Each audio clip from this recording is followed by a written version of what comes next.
Assalamualaikum warahmatullahi wabarakatuh. Innal hamdalillah nahmaduhu wa nasta'inuhu wa nastaghfiruh wa na'udzu billahi min syururi anfusina wa min sayyiati a'malina. May yahdihillahu fala mudhillalah wa may yudlilhu fala hadiyalah. La ilaha illallah, la mawjuda illallah, la ma'buda illallah, la matluba illallah, la maqsuda illallah. Bismillahi tawakkalna ala Allah, la hawla wa la quwwata illa billahil aliyyil azim. Hadirin rahimakumullah, alhamdulillah pada malam hari ini adalah malam 17 Ramadan tahun 1441 Hijriah. Sebagian tempat mengatakan dan membiasakan dengan peringatan Nuzulul Quran atau turunnya Al-Quran. Kita lihat dalam Quran surah Al-Baqarah ayat 185 di sini disebutkan A'udzubillahi minasyaitonir rajim. Bismillahirrahmanirrahim. Syahrul Ramadan allazi unzila fihil Qur'an. Syahrul Ramadan, bulan suci Ramadan, allazi yang unzila diturunkan fihi di dalamnya Al-Qur'anu Quran. Jadi pada bulan suci Ramadan ini Allah Subhanahu wa taala menurunkan Al-Qur'anul Karim. Menurut sebagian ulama yaitu diturunkannya Al-Qur'an secara utuh dari Lauhil Mahfuz ke Sama'id Dunya atau langit dunia. Jadi secara keseluruhan. Yang perlu kita tekankan dalam ayat ini bahwa Al-Quranul Karim diturunkan oleh Allah itu salah satu tujuannya adalah yang pertama hudal linnasi, menjadi petunjuk untuk semua manusia.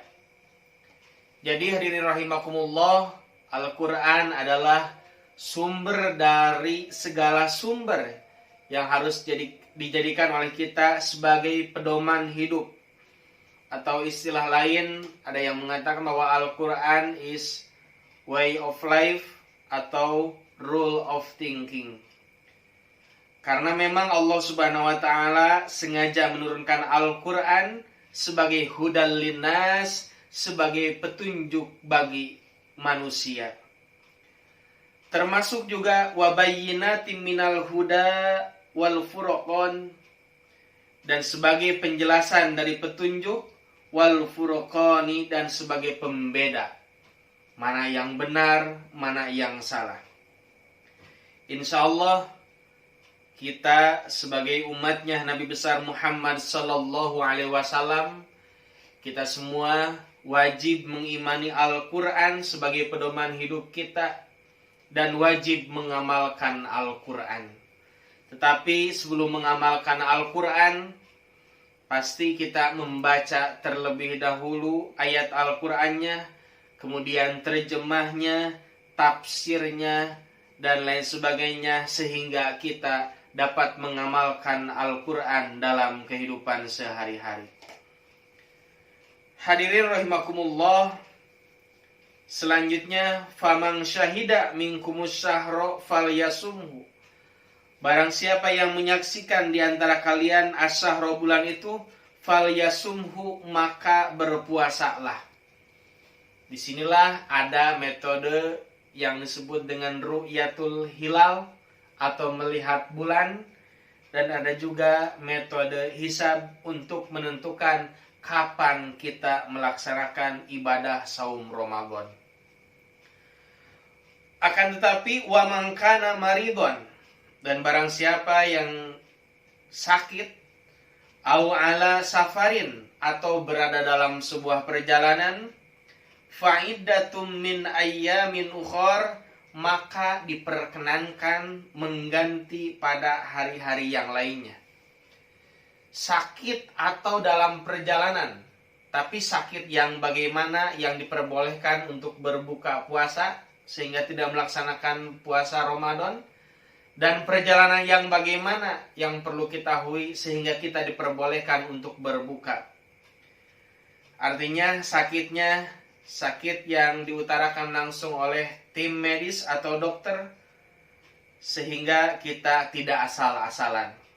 Kemudian perjalanannya menurut sebagian ulama minimal safar qasrin, perjalanan seukuran sama dengan diperbolehkannya menggunakan qasar di dalam sholat atau meringkas sholat. Akan tetapi kalau kita misalkan sakit dan sakitnya masih diperkenankan untuk berpuasa, ataupun kita misalkan melakukan sebuah perjalanan tapi kita kuat untuk melaksanakan ibadah saum, maka itu khairul lakum, jauh lebih baik bagi kalian. Seterusnya, yuridullahu bikumul yusra wala yuridu bikumul usra. Allah menghendaki kemudahan dan Allah tidak menghendaki kesulitan. Dan insya Allah semakin kita paham terhadap Al-Quran, semakin banyak kita temukan kemudahan-kemudahan dalam melaksanakan aturan Allah Subhanahu wa Ta'ala. Dan potongan ayat ini merupakan salah satu dalil adanya rukhsah atau keringanan daripada Allah Subhanahu wa Ta'ala. Yang selanjutnya, walitukmilul iddata, dan Allah merintahkan kepada kita agar menyempurnakan bilangan. Makanya ada dikenal dengan istilah Yaumus Syak atau hari diragukan. Apakah itu sudah masuk pada bulan suci Ramadan atau belum? Makanya disuruh disempurnakan sebelum bulan Ramadannya, yaitu menjadi 30 Sya'ban. Walitukabbirullaha ala ma hadakum, dan mengagungkan Allah terhadap apa yang Allah berikan kepada kalian, wala'allakum tashkurun, supaya kalian semua bersyukur. Jadi pada intinya hadirin rahimakumullah, kalau kita pahami bersama dari uraian di atas, tujuannya, ujungnya adalah la'allakum tashkurun, bagaimana kita menjadi hamba-hamba Allah yang bersyukur. Tashkurun di sini menggunakan kata fi'il mudhari, yaitu madalla ala hadasin yakbalul hal wal istiqbal. Sesuatu yang menunjukkan kepada suatu pekerjaan yang menunjukkan sekarang dan di masa yang akan datang. Artinya sekarang kita wajib bersyukur, dan juga nanti selanjutnya kita pun sama tetap harus bersyukur kepada Allah Subhanahu wa Ta'ala. Demikianlah yang dapat saya sampaikan dalam kesempatan ini. Mudah-mudahan ada manfaatnya dengan memperingati nuzulul Quran. Mudah-mudahan kita semakin mengimani Al-Quran, mampu membaca Al-Quran, menerjemahkan, membaca dan memahami tafsirnya, sehingga kita dapat mengamalkan isi Al-Quranul Karim dalam kehidupan sehari-hari. Amin ya Allah ya Rabbal Alamin. Terima kasih. Assalamualaikum warahmatullahi wabarakatuh.